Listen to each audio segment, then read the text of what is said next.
Morning, Wiggle here. Morning, my friends.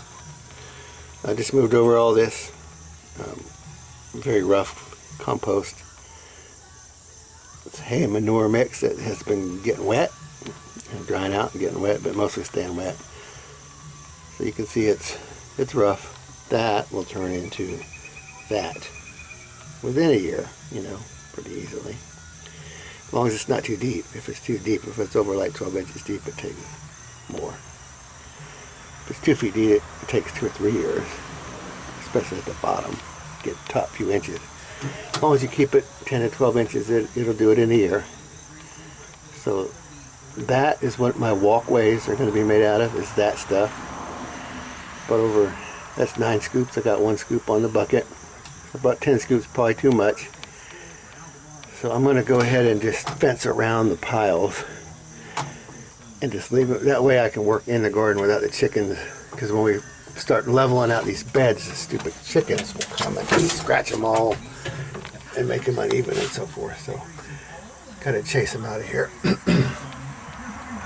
So I did want to mention something I didn't mention yesterday, even though these grass and weeds have gotten pretty beat up just from driving over them.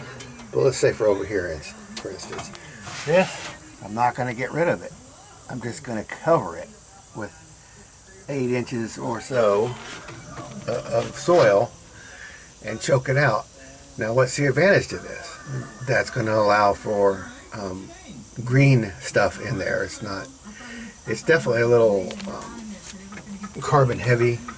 There's just not enough manure in it to balance out the carbon and nitrogen, especially on the walkway stuff. And even my compost, I feel, is probably a little bit heavy on carbon. So this is helping by adding not only the top growth, but the bottom growth. The equal amount of bottom growth, you know, maybe not so much, depends on, some of that stuff's pretty deep rooted. Grass may not be quite as deep, but even there's a lot of Bermuda in there, that stuff gets down pretty deep. So at any rate, once you kill it, it's going to start rotting, you know, decomposing, and that's going to leave little channels in the subsoil there. Well, this is actually topsoil already, because I've already got a layer on there. It's just grown over. So I've got probably at least 8 inches. Horsefly in here. Probably at least 8 inches, and then it's grown over. So that root mass probably kind of hit the subsoil and stopped. But at any rate, there's more nitrogen, and I'm not doing any tilling or anything. I'm just adding to what I already have. So this is worm food basically, and you know, all the other soil web of life.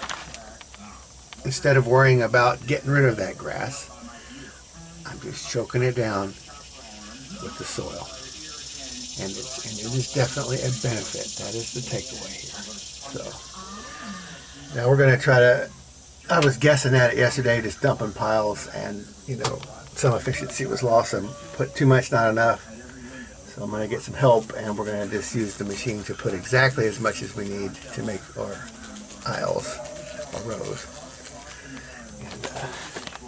And you can see over there I've started getting that terrace, the idea of the terrace, where I'm going to level out in front of that sliding glass door.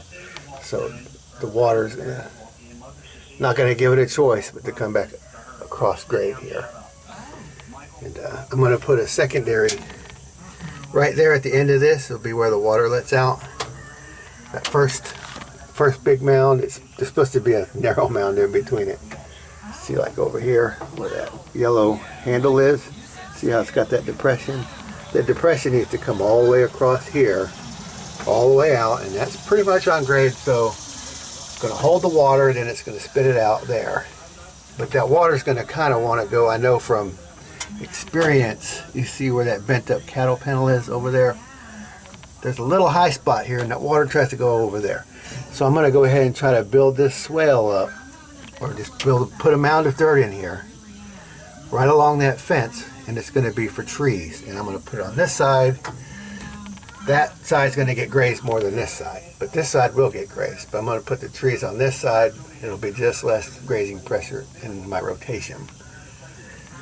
So I'm going to put that mound in, and it's going to take this water that's coming out and catch it and use it again and just keep pushing it further and further up. But it is going to make its way down that hill.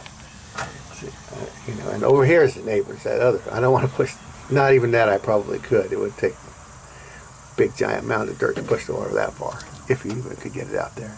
You'd have to do some pretty heavy grading is what I'm saying. Trying not to do a lot of grading, I'm just trying to pile on top of what's already there and kind of push that water. So, and I could use this gate area kind of as a release. So if it fills up here and I can't quite spill over and it starts spilling over down on this end, that's okay too. Man, I'm getting some fog here. Sorry.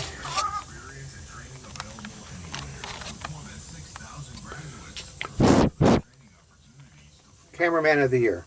Please hold. I don't know what the deal is, y'all. Fogged on the inside. Well, I'm sorry about that. Maybe it's just my hot air. That's weird.